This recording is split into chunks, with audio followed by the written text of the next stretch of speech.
السلام علیکم ویورز، آج کی ویڈیو میں ہم بات کریں گے یوم اقبال یعنی اقبال ڈے کے حوالے سے۔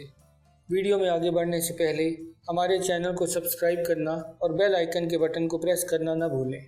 ہر سال 9 نومبر کو پورے پاکستان میں شاعر مشرق علامہ محمد اقبال کے یوم پیدائش کو یوم اقبال کے طور پر منایا جاتا ہے۔ علامہ اقبال کی شہرت جہاں مسلمانوں کے موجودہ دور میں مصلحانہ کردار کی تھی، وہیں قیام پاکستان میں ایک ممتاز شخصیت کی بھی تھی، کیونکہ انہوں نے اپنے خطبہ الہٰ میں مسلمانوں کی الگ مملکت کا پورا نقشہ پیش کر دیا تھا، اور پھر محمد علی جناح کو، جو مستقل طور پر لندن کوچ کر گئے تھے، خط لکھ کر ہندوستان واپس آنے اور مسلمانوں کی قیادت کرنے کی ترغیب دی تھی۔ یہی وجہ تھی کہ ان کے انتقال پر اپنے تعزیتی بیان میں محمد علی جناح نے اعتراف کیا کہ ان کے لیے اقبال ایک رہنما بھی تھے، دوست بھی اور فلسفی بھی، جو کسی ایک لمحہ کے لیے بھی متزلزل نہ ہوئے اور چٹان کی طرح ڈٹے رہے۔ یوم اقبال کے اس موقع کی اہمیت کی پیش نظر نظریہ پاکستان ٹرسٹ کے زیر اہتمام ایوان کارکنان تحریک پاکستان شاہراہ قائد اعظم میں تقریبات یوم اقبال کے سلسلے میں اسکولوں،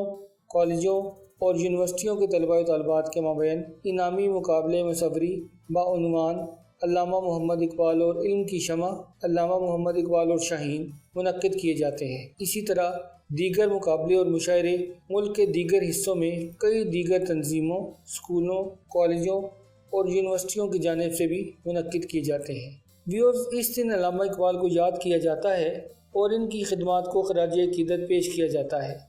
اس دن کو اب یوم اردو بھی کہا جانے لگا ہے، یعنی 9 نومبر جہاں اقبال کی شاعری اور ان کے فکر و فن پر پروگراموں کے انعقاد سے عبارت ہے، وہیں وہ اردو کے حوالے سے اہل اردو کے رویوں اور اردو سے ان کی محبت کے دعوے کے احتساب کا بھی دن ہے۔